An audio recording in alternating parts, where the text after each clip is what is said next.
తర్వాత తీర్మానంలోకి వెళ్లే ముందుగా యువగళం పాదయాత్ర గురించి 2 మాటలు.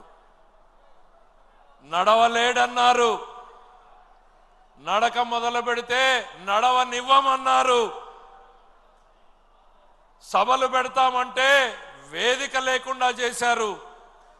రోడ్డు మీద మీటింగ్ పెడతామంటే రోడ్డు మీదనే అవకాశం లేకుండా చేశారు. చిన్న స్టూల్ ఎక్కి మాట్లాడితే స్టూల్ లాగేశారు. మైకులు లేకుండా చేశారు. కానీ ఆ స్వరం ఆగలేదు.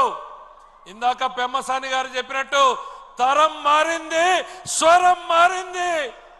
ఆ స్వరం ఈ రాష్ట్రాన్ని 3132 కిలోమీటర్ల పాటు ఆ పాదయాత్ర కొనసాగింది.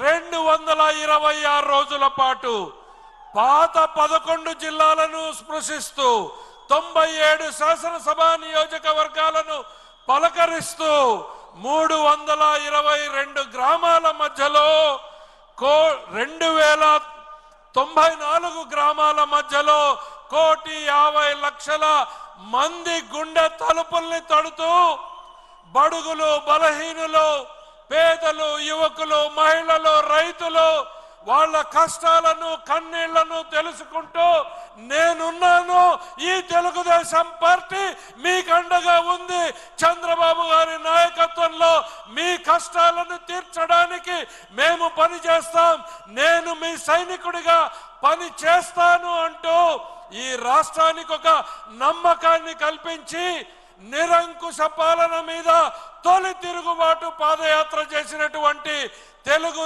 సైనికుడు, తెలుగు సేనాధిపతి మన నారా లోకేష్ గారు తన యాత్ర అనుభవాలని పుస్తక రూపంలో పొందుపరిస్తే తొలి కాపీని భారత ప్రధాని మన ఎన్డీఏ పార్టీ భాగస్వామైనటువంటి నరేంద్ర మోడీ గారికి ఇవ్వడం జరిగింది. 2వ ప్రతిని మన జాతీయ పార్టీ అధ్యక్షుల వారికి శ్రీ నారా చంద్రబాబు నాయుడు గారికి ఇప్పుడు పుస్తకాన్ని ఇవ్వడం జరుగుతుంది.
యువగళం ఓ రాజకీయ ప్రయోజనం కోసం చేసినటువంటి పాదయాత్ర కాదు.